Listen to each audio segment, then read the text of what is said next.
കേരള രാഷ്ട്രീയത്തിൽ മുൻനിരയിൽ നിലയുറപ്പിച്ച ജില്ലയാണ് എൻ്റെ കണ്ണൂർ ജില്ല. മുഖ്യമന്ത്രി പിണറായി വിജയൻ, സ്പീക്കർ എൻ ഷംസീർ, കേന്ദ്രമന്ത്രി വി മുരളീധരൻ ഇവരൊക്കെ കണ്ണൂർക്കാരാണ്.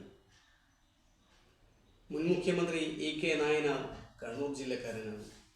എന്തിനേറെ കേരള രാഷ്ട്രീയത്തിലെ ഭീഷ്മാചാര്യൻ ലീഡർ കെ കരുണാകരൻ ജന്മം കൊണ്ട് കണ്ണൂർക്കാരനാണ്.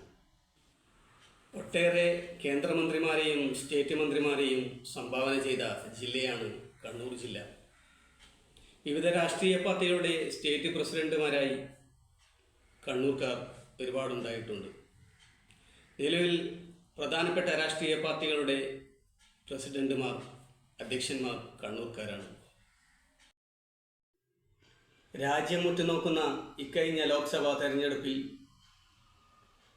ജനവിധി തേടി റിസൾട്ടിനായി കാത്തിരിക്കുന്ന പ്രധാന മുന്നണി സ്ഥാനാർത്ഥികളിൽ ഏറ്റവും കൂടുതൽ പേർ മത്സരിച്ചത് കണ്ണൂർ ജില്ലയിൽ നിന്നാണ്, 10 പേർ. കണ്ണൂർ പാർലമെന്റ് മണ്ഡലത്തിൽ മത്സരിച്ച KPCC president sitting MP K സുധാകരനും CPM ജില്ലാ സെക്രട്ടറി MV ജയരാജനും BJPയുടെ A രഘുനാഥും കണ്ണൂർക്കാരാണ്.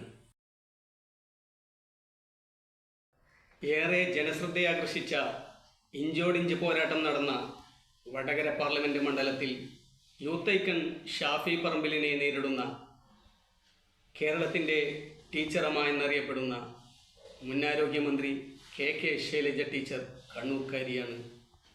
ജനപ്രിയ താരം ഇന്ത്യ മുന്നണിയുടെ അമരക്കാരൻ രാഹുൽ ഗാന്ധിക്കെതിരെ വയനാട്ടിൽ മത്സരിക്കുന്ന 2 സ്ഥാനാർത്ഥികളും കണ്ണൂർക്കാരാണ്. CPI നേതാവ് ആനി രാജയും BJP സംസ്ഥാന പ്രസിഡന്റ് K സുരേന്ദ്രനും.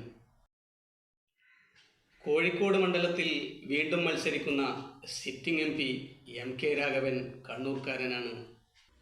തെക്കൻ കേരളത്തിൽ ആലപ്പുഴയിൽ നിന്നും UDF സ്ഥാനാർത്ഥിയായി ജനവിധി തേടിയ ഇന്ത്യൻ നാഷണൽ കോൺഗ്രസിൻ്റെ അഖിലേന്ത്യാ നേതാവ് KC വേണുഗോപാൽ കണ്ണൂർക്കാരനാണ്. ആറ്റിങ്ങൽ ലോക്സഭാ മണ്ഡലത്തിൽ NDA സ്ഥാനാർത്ഥിയായി ജനവിധി തേടിയ BJP നേതാവും കേന്ദ്രമന്ത്രിയുമായ വി മുരളീധരൻ കണ്ണൂർക്കാരനാണ്.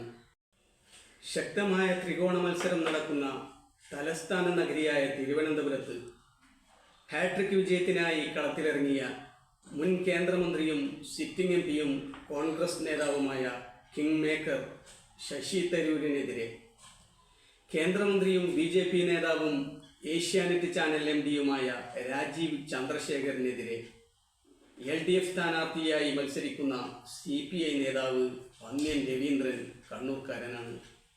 അപ്പോൾ വീഡിയോ ലൈക്ക് ചെയ്യുക, ഷെയർ ചെയ്യുക, നമ്മുടെ ചാനൽ സബ്സ്ക്രൈബ് ചെയ്യുക. മറ്റൊരു വീഡിയോയുമായി വീണ്ടും കാണാം. Good bye.